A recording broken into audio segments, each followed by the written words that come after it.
रसिकजन हो, नमस्कार. गुरुकुल संस्कार समूहगान या उपक्रमात आपल्या सर्वांचे हार्दिक स्वागत.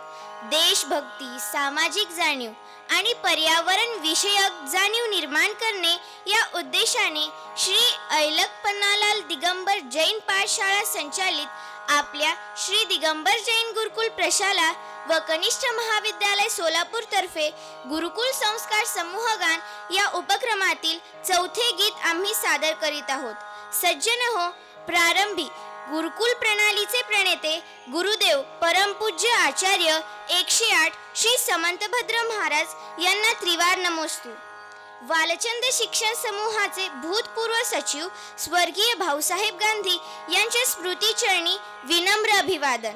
वालचंद शिक्षण समूहाचे अध्यक्ष श्रीमान अरविंद शेठ दोशी आणि विद्यमान सचिव डॉक्टर रणजित गांधी तसेच सर्व विश्वस्त मंडळ यांचे आशीर्वाद आम्हाला लाभले हे आम्हा विद्यार्थ्यांचे भाग्य आहे. मुख्याध्यापक राजकुमार काळे, उपमुख्याध्यापक शैलेश पांगळ, पर्यवेक्षक प्रवीण कस्तुरे यांच्या प्रेरणेने ही गीते म्हणताना आम्हास अत्यंत आनंद होतो आहे. आपल्या प्रामाणिकपणाचा वापर होईल, पण केव्हा?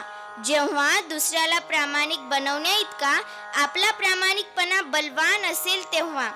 असे संस्कार भारतीय नागरिकांवर करणारे थोर साहित्यकार, स्वातंत्र्य लढ्यातील प्रभावी क्रांतिकारक, मराठी भाषेतील प्रतिभावंत साहित्यकार, कवी, नाटककार, प्रचंड बुद्धीचे वकील, महान देशभक्त अशा विविध गुणांनी युक्त भारत मातेचे सुपुत्र म्हणून स्वातंत्र्यवीर विनायक दामोदर सावरकर यांचे नाव आदराने घेतले जाते.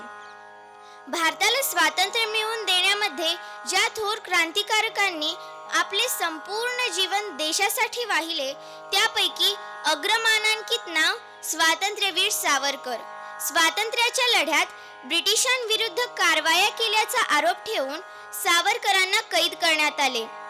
त्यांना ज्या बोटीमध्ये नेण्यात येत होते तिथे त्यांच्यावर पोलीस अधिकाऱ्यांची कडक नजर होती. 8 जुलै 1910 चा दिवस, पहाटेची वेळ, हवेत कमालीचा गारठा. फ्रान्सच्या मार्शेलिस बंदराच्या अलीकडे बोटीने नांगर टाकला.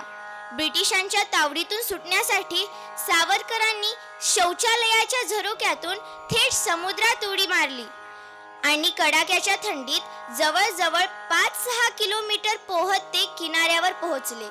भारत मातेचा विरह असह्य होऊन त्यांच्या मुखातून शब्द बाहेर पडले. ने मजसी ने परत मातृभूमीला, सागरा प्राण तळमळला.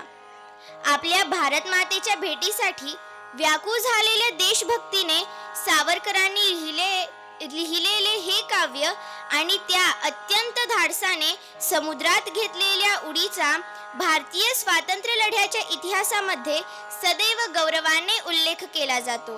सागरा प्राण तळमळला हे गीत म्हणजे देशासाठी जगताना मन किती व्याकुळ व्हावे याचे तेजस्वी उदाहरण आहे.